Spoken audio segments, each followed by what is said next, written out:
Hello again, everyone. Welcome back to King of Dragon Pass. Let's move into the next year. Start allocating our magic. Okay, our God Talkers predict a more or less normal harvest. Some sensed that the forces of chaos were weaker this year and would be easier to rout. Alright, let's put 2 into crops, 1 into herds, 1 into mysteries, 1 into war, 2 into trade. Good with that, I think. Let's see. Yep, alright, let's go ahead and proceed. Ilator, noble of Tarsh, comes to visit you. He tells you of his land. Tarsh is a kingdom to the northwest. Its people are Orlanthi, who, like you, follow the laws of King Hjort. They are from another part of the world, though, and may do things differently from you. Once Ilator has given you his news, he has an offer. He has an offer. Tarsh's king, Aram, is waging war against the empire to his north, called the Lunar Empire. Ilator wants to hire some of your weapon thanes as mercenaries for a several-season military campaign. There will be much loot, he says. Many cows you will gain. You say send a quarter of our weapon thanes. The greater the force we send, the greater the risk we take. His foe is the Emperor of the same Red Moon that gave our priests headaches before the Pharaoh came. Decline his offer. Beneva says, send half your weapon thanes, send 3/4 of your weapon thanes. The greater the force we send, the greater the loot we will gain. She is very greedy, apparently. Wilms says, the greater the force. He is also suggesting the same things. Rostikos says, send a token force. No good outcome is ever guaranteed in war. We must balance the chance for a great gain with the great risk of sending many warriors. Arkilla also suggests half or 3/4. And Vanina says she'll just go along with Rita's decision. So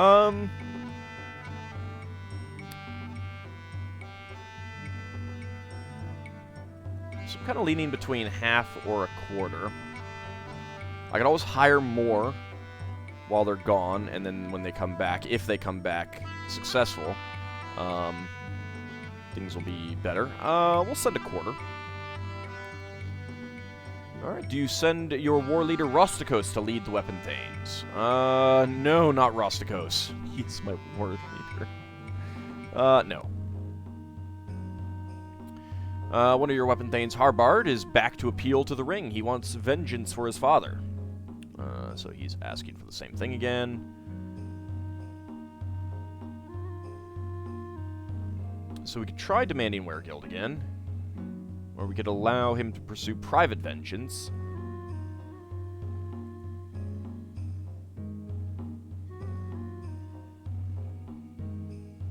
Yeah, we'll let him pursue private vengeance since they refused Weregild. He gathered weapon thanes of this clan and friendly warriors from other clans too. They raided the Tula of the Hendarti, seized Ionastarin and Farnan, and carried them back to Artula. Harbard threw them upon a bonfire and would not let them off till they were burnt to the bones.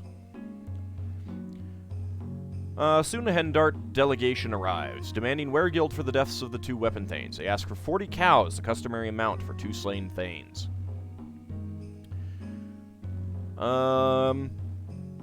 Let's see. The Hendart dislike us even more now. Failure to pay Weregild will bring us closer to a feud.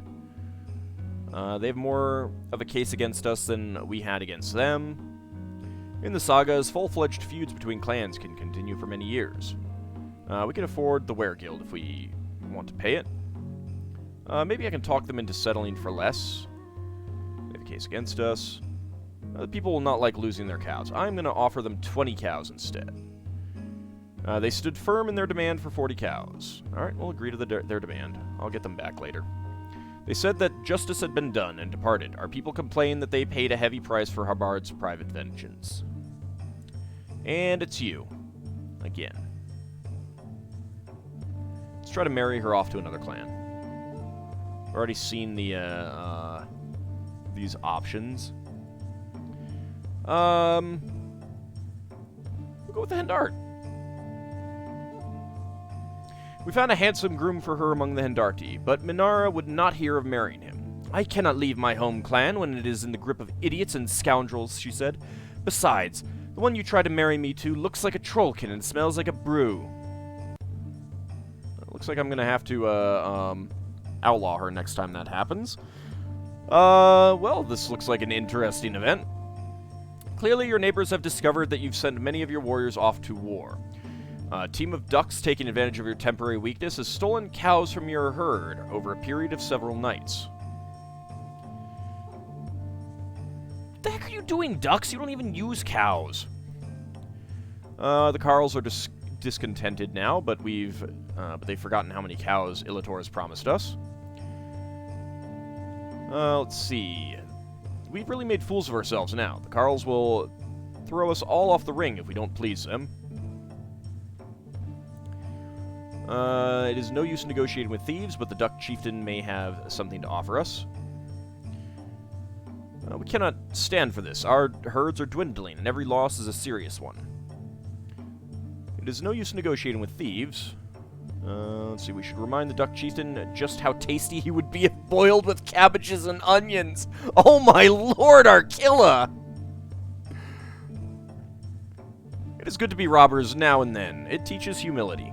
Let's go ahead and demand satisfaction from the Duck Chieftain. Purefeather, the Duck Chieftain, agreed that we had been wrong, but said that the thieves were outlaws from his clan. Without admitting fault, he gave us a cow as a token of friendship. Alright. Well, let's go ahead and hire some more weapon thanes.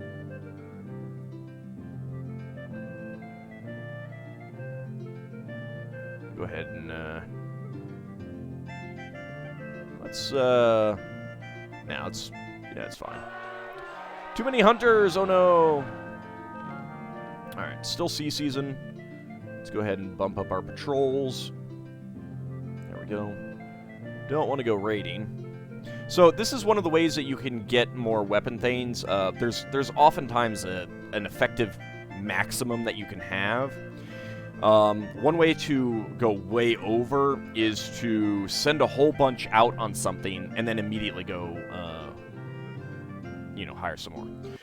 Let's go ahead and give out some gifts to the farmers. We'll give 20 gifts.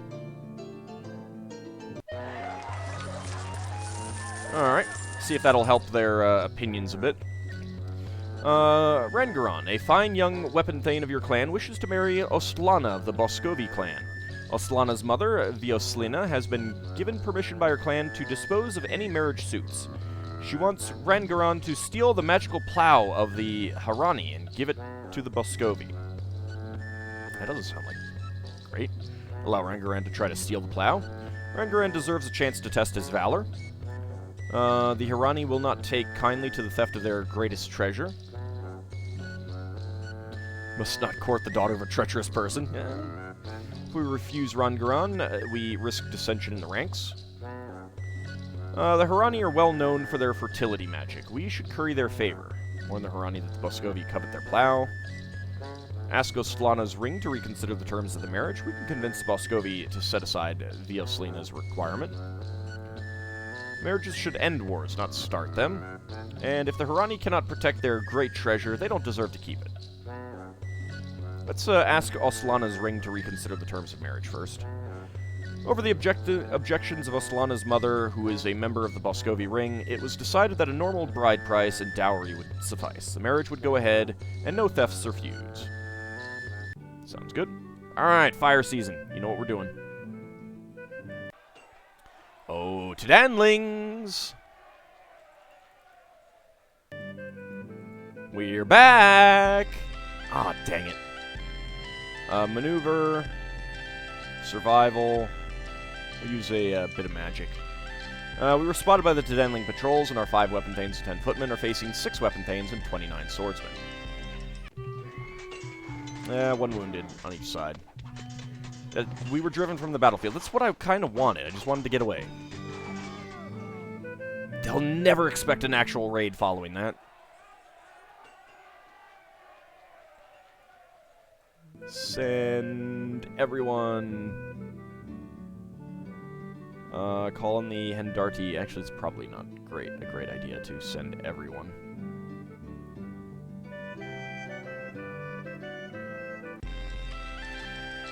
Okay, the Hendarti sent 24 warriors. We were spotted by the Tadanlings, and our 10 weapon thanes and 251 footmen are facing 10 weapon thanes and 107 swordsmen. use some magic, sacrifice to who mocked, seize their land, and charge. Well, we didn't lose anyone. Although the Tedenlings tried to retreat, we pursued relentlessly, and they could not disengage. The fighting was over quickly. We could do no more than fight on the land we wished to claim, and eventually had to withdraw.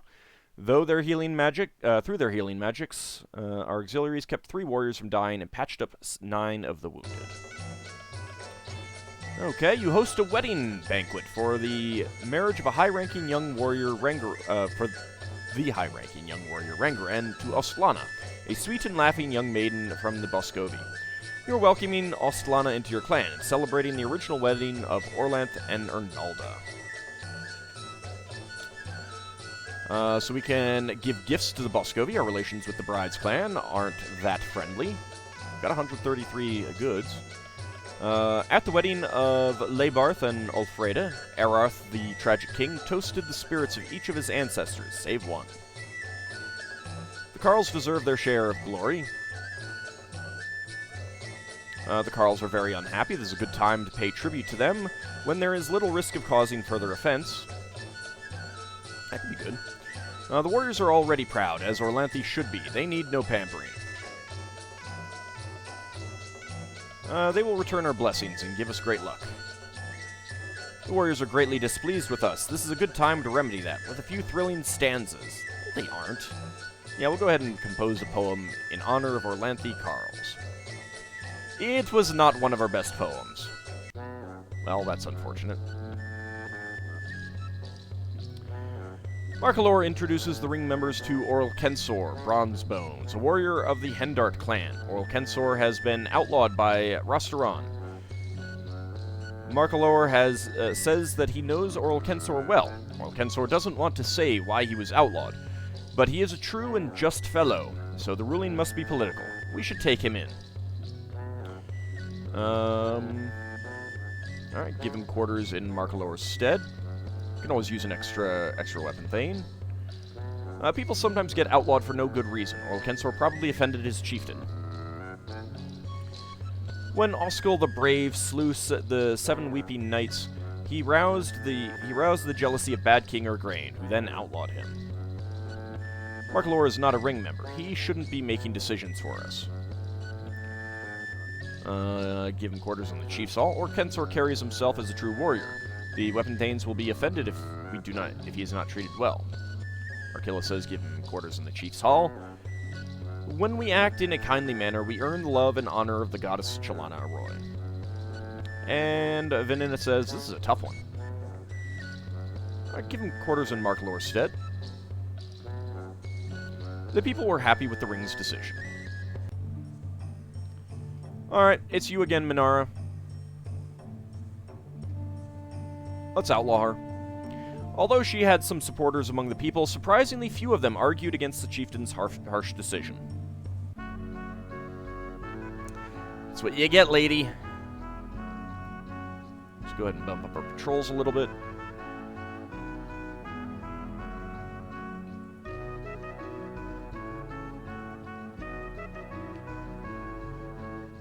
Let's see. We do not have lightning yet, so let's go ahead and sacrifice to Orlanth. See if we can get that one.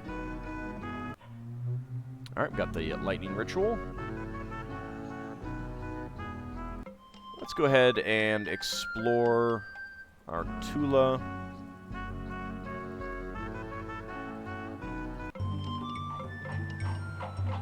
Your explorers find an old series of sacred stones in a forest clearing while exploring Tula.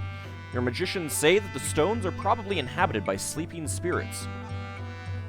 Let's see. You suggest that we brag to other clans about this find?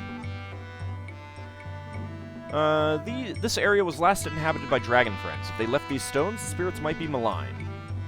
Shrug and go about your business. Almost anything that is holy has its own spirit. Not all spirits are friendly. Wilm says, I can find us some shamans. The shamans will want a gift of 10 cows to awaken the stone spirits. If we dig up the stones, the spirits inside could curse us. Dig those rocks! Let's find shamans to awaken the spirits of the stones. Well, actually, let's conduct a divination first. The spirits of our ancestors said that the slumbering stone spirits were malign and had once served the Dragon Empire. They said we should leave them alone. Ah, okay. Let's go ahead and shrug and go about your business. To be safe, we let the stones alone and told our hunters to stay away from them. The Orlavians have a new chief, Jorator. He is known for his impiety and his lynx breeding. Their former chief, Varsons, died fighting beastmen. A warrior of Urox from the Hendarti appears in a rage, demanding that Orlkensor Bronzebones, the outlaw you took in last season, come out to fight him. You have besmirched my honor and must pay with your life, the Uroxi cries. Orlkensor is in your clan hall. He refuses to confront the man. I have sworn a sacred vow to Arnalda that I will not harm him, and if we fight, one of us will surely die. Ask the Uroxi why his honor is besmirched, suggests that they resolve their differences peacefully, use force to drive the Uroxi off. Stormbulls need to remember their place. This dispute is over the love of a woman. We must find the peaceful way. Stormbull is all bluff and no bite. Neither man is about to waver. The feud between the Alcanar and Red Hay clans began with a personal dispute between two Thanes. Phew, for a second there, I thought he was after me. What did you do, Vanina? Let's ask Orlkensor why the Uroxi seeks him.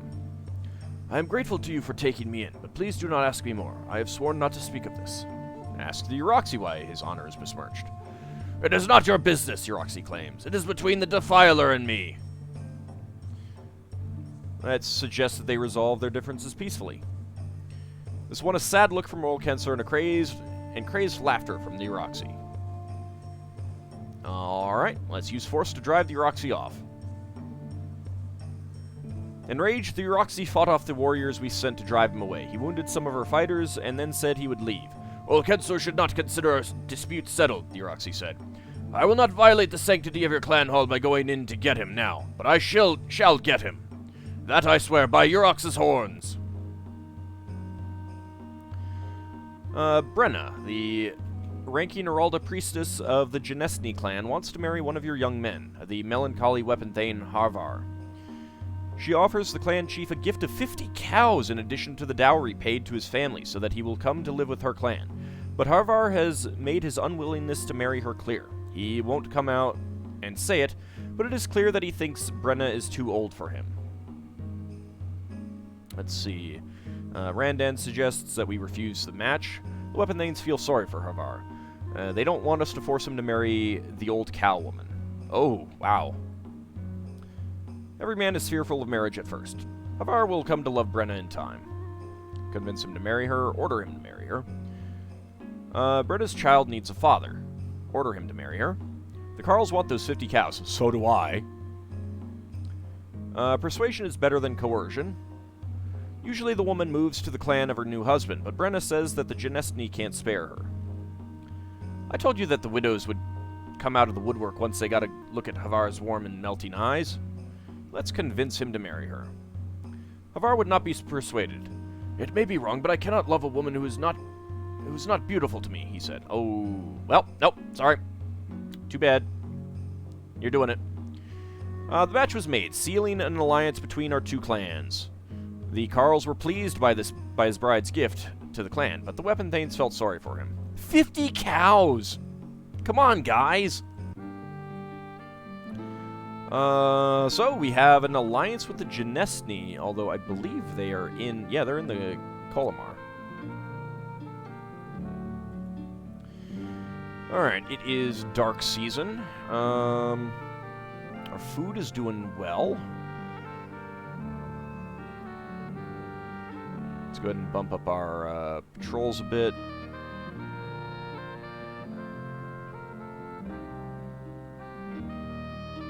Could try to explore.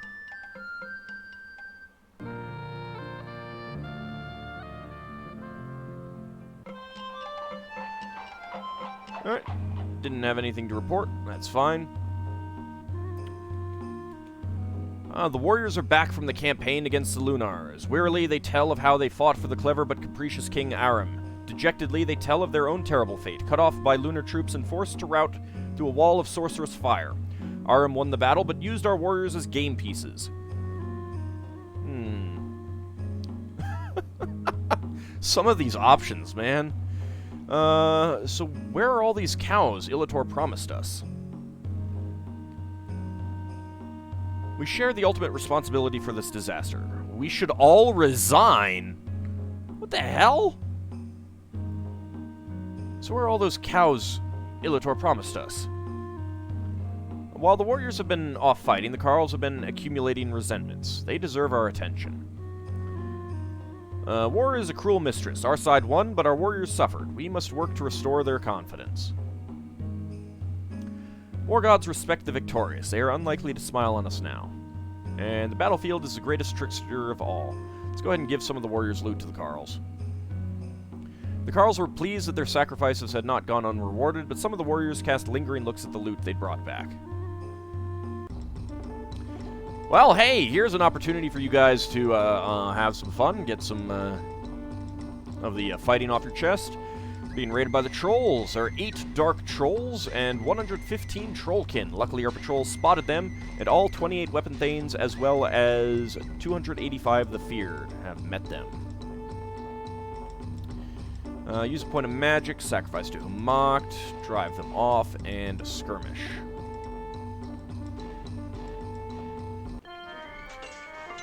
No injuries whatsoever. We wounded all of the dark trolls. Nice. The trolls had to charge through a withering hail of missile fire. There was a bloody battle. Our magic helped carry the day. We drove the trolls off, and their survivors left without plundering our Tula. Oil Kensor Bronzebones distinguished himself in the fighting. Okay. It is still a dark season. Let's get the patrols fixed up. There we go. How are we actually doing? We got a couple wounded. We got a bunch of sick farmers. Clan mood is still grim. Weapon thanes are discontented, but the farmers feel resolved now. Let's see if we can get some of these sick people healed up. Well, actually, what stories are we still missing? Who mocked the champion? Let's do a sacrifice, see if we can get the details of that story. We learned the details of who mocked the champion. A husband and wife from another clan come to offer us a treasure they say they found while exploring out in the woods. The treasure is a pair of far walk sandals, which would make us luckier if we explored. They want goods worth 40 cows in exchange for the treasure. You suggest to take the treasure from them. We can easily take them. Threaten them into revealing who they stole the treasure from. We must find who they stole the treasure from and return it to them. This fabulous footwear would be worth it at twice the price. The price they ask is fair. Try to haggle the price down. The price they ask is fair, but I sense that they wish to quickly dispose of their goods. They will settle for less. This is a useful magical treasure. They are not uncommon as such things go. And it's stolen, which means we can steal it from them. We'll go ahead and try to haggle them down. The lowest price they will accept is 35 cows worth of goods. Do you accept? Sure. We put the Farwalk sandals in a safe place. Alright, now it is storm season, and that means Tadanlings! I want your stuff. Let's go ahead and call in the Hendarti. The Hendarti sent 33 warriors. We eluded the Tadanling patrols, and our 24 weapon thanes and 242 footmen are facing only 11 weapon thanes and 58 swordsmen. Use a point of magic. Go ahead and use the gray net just in case. I don't know if it helps with non-charge attacks, but I mean non-take captive attacks, but might as well just be on the safe side, because I have gotten captives in other situations before. Let's go ahead and proceed. The Tadanlings were able to retreat as we charged. There was bitter fighting. Our magic deafened and dazed them. Although we pressed them sorely, the Danlings weren't willing to flee from their land. Our share of plunder was 33 cows and 11 horses. We took 13 cows worth of loot. With their careful attention, our auxiliaries kept 6 warriors from dying and patched up 6 of the wounded.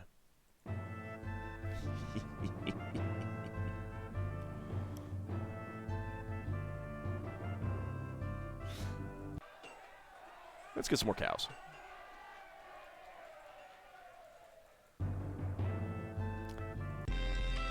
Dang it! 3 weapon thanes, 27 swordsmen. Let's go ahead and do survival and evade. We lost a footman and a weapon thane. That's fine.